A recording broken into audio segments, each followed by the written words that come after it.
Good morning all student. अब देखिए हम शुरू करते हैं कक्षा 10 का क्लास 10 का मैथ पार्ट 1। अब देखिए हम शुरू कर अध्याय 5 समांतर श्रेणी। समांतर का मतलब होता है एक समान, श्रेणी का मतलब होता है श्रृंखला। एक समान श्रेणी यानी एक समान श्रृंखला बना जो संख्याओं को समांतर श्रेणी कहते हैं।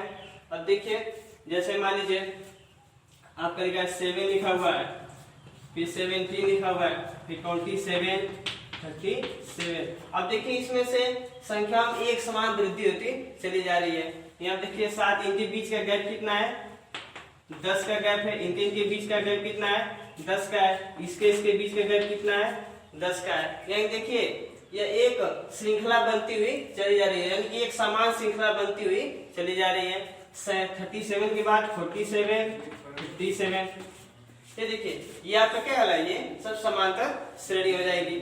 जैसे मान लीजिए एक रोहित नाम का लड़का है,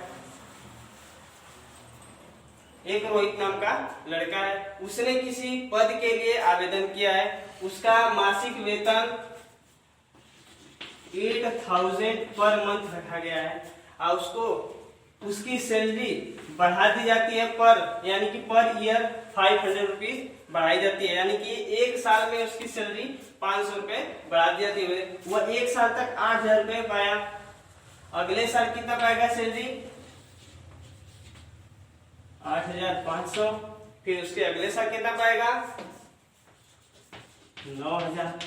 उसके अगले साल कितना पाएगा, 9500। अब देखिए एक श्रृंखला बनेगी नहीं बन रही, एक समान रूप से श्रृंखला देखिए बनती हुई चली जाएगी। देखिए इसने पहले साल कितना पाया, 8000, दूसरे साल कितना पाया, 8500, तीसरे साल 9000, चौथे साल 9500 और इसी तरह पांचवें साल कितना पाएगा, 10000 पाएगा वो। इसी तरह बढ़ते बढ़ते चला जाएगा। ये देखिए एक श्रृंखला बनती हुई, एक समान रूप से श्रृंखला बनती हुई चली जाती है। ये हो गया आपका समांतर श्रेणी। चलिए एक उदाहरण और लेते हैं, आपको इसमें बताना है, बताइए समांतर श्रेणी में होगा कि नहीं होगा। चलिए लेते हैं, ये हो गया आपका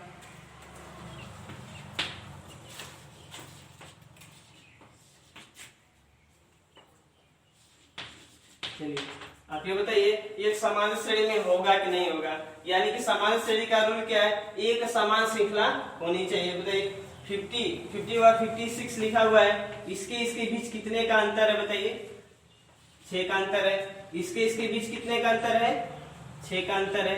इसके बीच कितने का अंतर है, 6। बताइए ये आपका 6 हो गया। अब आपसे पूछा जाए बताइए कि इसकी अगली संख्या क्या होगी, इसका अगला क्रम क्या होगा, इसका अगला क्रम क्या हो जाएगा, इसका 74 हो जाएगा ये। चलिए अभी बताइए समान श्रेणी में नहीं है। अब बताइए एक उदाहरण और लेते हैं।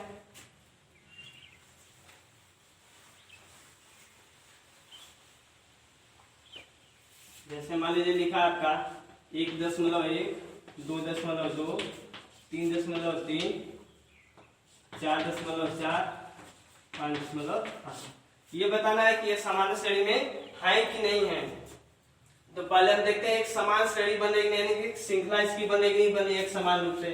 बताइए या 1 इसके बीच का अंतर कितना है, अंतर यानी कि देखिए घटाएंगे तो कितना बचेगा, 1.1 बचेगा। अब इसमें से इसको घटाएंगे कितना बचेगा, 3.3 में से 2.2 बचेगा 1. देखिए यानी कि इसके बीच का भी अंतर 1.1 है और इसके बीच का भी अंतर 1.1 है और इसके बीच का अंतर कितना है, 1.1 है। ये बताइए एक समान रूप से श्रृंखला बनेगी नहीं बन रही है, तभी आपका क्या है, ये समान श्रेणी हो जाएंगी। अब देखिए एक ऐसा उदाहरण है जो समान श्रेणी में है कि नहीं आप बताना है।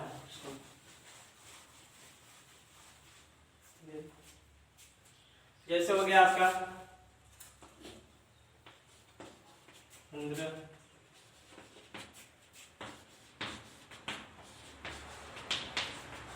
चलिए अब ये बताइए आपको ये बताइए समान श्रेणी में है कि नहीं है, यानी इसकी श्रृंखला इक्वल है कि नहीं है, ये देखना है। चलिए अब बताइए इसके बीच का अंतर कितना है, 15 आएगा। इसके बीच का अंतर कितना आएगा, कितना आएगा 25। इसके बीच का अंतर कितना आएगा, 10 आएगा। आप ये बताइए एक समान श्रेणी में है क्या ये, नहीं नहीं, ये इसकी श्रृंखला देखिए समान नहीं हो रही और ये समान श्रेणी में नहीं हो सकती।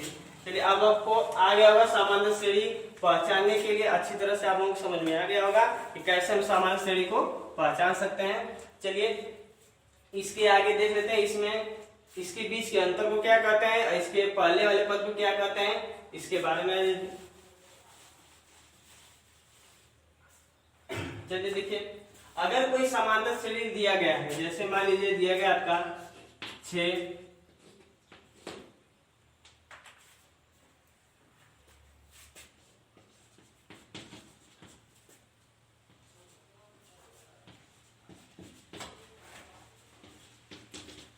देखिए ये आपका एक समांतर श्रेणी दिया गया है, ये समान श्रेणी में है ये।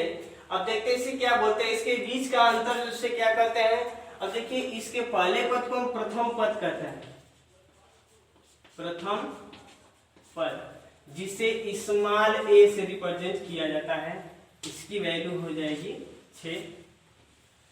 ठीक, अब देखिए जो इन संख्याओं का बीच का अंतर होता है उसे सार्व अंतर कहते हैं, सार्व अंतर। इनके बीच का अंतर कितना है, 12 माइनस 6। यानी कि सार्वंतर कैसे निकालेंगे, दूसरे पद में से पहले पद को घटा देंगे तो क्या निकल जाएगा, सार्वंतर निकल जाएगा। या तो तीसरे पद में से दूसरे पद को घटा दीजिए, या क्या निकल जाएगा, सार्वंतर निकल जाएगा। या तो चौथे में से तीसरे को घटा दीजिए, वो वैल्यू जो मिलेगा वो क्या रहेगा, सार्वंतर का जाएगा। अब देखिए समांतर श्रेणी का पहचानने का सबसे बढ़िया तरीका सार्वंतर इक्वल होना चाहिए।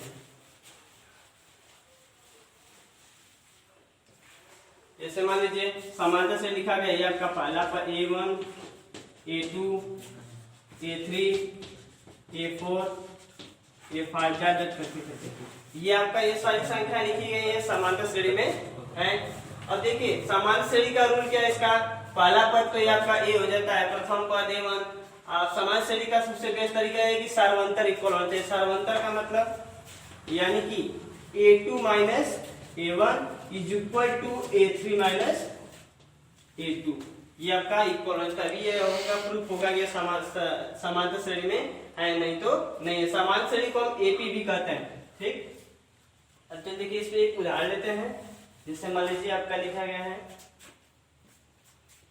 120 60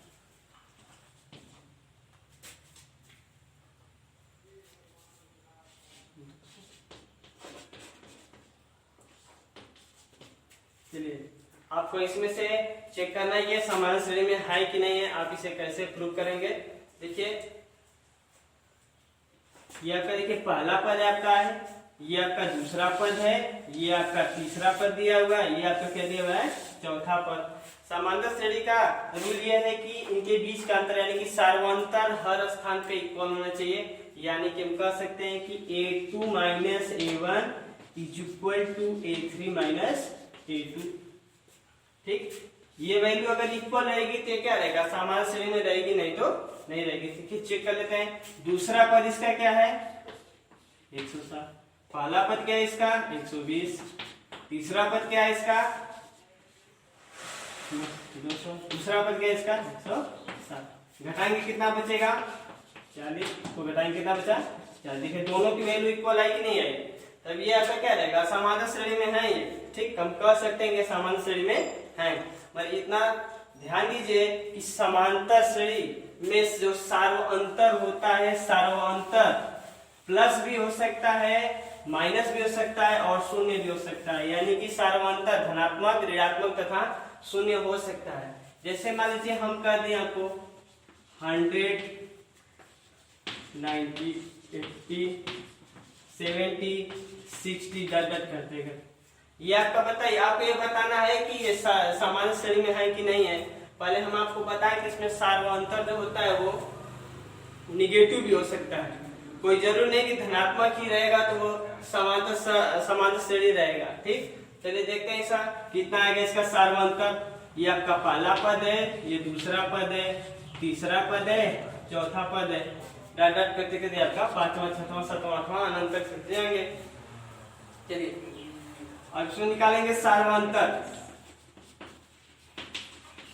सार्वंतर क्या होता है, सार्वंतर का सूत्र होता है A2 माइनस A1। A2 की वैल्यू कितनी है 90, A1 की वैल्यू कितनी है 100। चलिए 90 में 100 घटाएंगे कितना बचेगा -10। देखिए इसका सार्वंतर क्या हो जाएगा आपका -10 हो जाएगा। ठीक, अब आगे देखिए, चलिए जैसे मान लीजिए आपका लिखा हुआ है 6 6 6 डट करते करते अनंत तक लिखा हुआ है। अब ये बताइए समान श्रेणी में है कि नहीं है। अभी हम बताएं कि सार्वंतर जो वो शून्य हो सकता है, शून्य भी हो सकता है, माइनस भी हो सकता है, प्लस भी हो सकता है। देखिए इसके बीच का अंतर कितना है शून्य, इसके बीच का अंतर कितना है शून्य, इसके और इसके बीच का अंतर कितना है शून्य। बताइए इसका सार्वंतर देखिए हर स्थान पे क्या आएगा शून्य आएगा, इसलिए इससे हम समांतर श्रेणी भी कह सकते हैं। चलिए देखिए यदि आपको पहला पद दे दिया जाए, पहला पद दे दिया जाए, ठीक, पहला पद दे दिया जाए और आपका सार्वंतर दे दिया जाए, यानी कि स्मॉल डी दे दिया जाए। अब इसकी मदद से आपको समांतर श्रेणी बनानी है, तो कैसे बनाएंगे समांतर श्रेणी, यानी कि पहला पद आपका 7 दिया हुआ है, इस पहले पद में इस सार्वंतर को जोड़ेंगे तो इसकी अगली संख्या प्राप्त होगी। बताइए 7 में 5 जोड़ेंगे कितना मिलेगा 12, फिर 12 में 5 जोड़ेंगे कितना मिलेगा 17, 17 में फिर 5 जोड़िए कितना मिलेगा 22, यानी कि हर संख्या में सार्वंतर जोड़ते चले जाएंगे अगली संख्या मिल जाएगी। कहेगा 4 पद लिखिए, 4 पद लिखेंगे, 5 पद निकालेंगे। जैसे मान लीजिए अगर आपको कोई समांतर श्रेणी दे दिया जाए, जैसे मान लीजिए 100 150 200, अब इसमें से आपको बताना रहेगा स्मॉल a की वैल्यू, यानी कि प्रथम पद बताना रहेगा और सार्वंतर बताना रहेगा। तो इसमें से निकालेंगे, प्रथम पद आपका 100 हो जाएगा, सार्वंतर कैसे निकालेंगे, दूसरा पद माइनस पहला पद यानी कि A2 माइनस A1। अब देखिए आज आपके लिए इस वीडियो में बस इतना ही। अब इसका अगला पार्ट आपको अगली वीडियो में पार्ट 2 में मिलेगा। ठीक, आपका जितना अगर आपके पास बुक होगी तो बुक से 5.1 का अभ्यास 5.1 का पूरा सॉल्व कर लीजिएगा, इसके उदाहरण सही। बाकी इसका अगला पार्ट आपको अगली वीडियो में मिलेगा।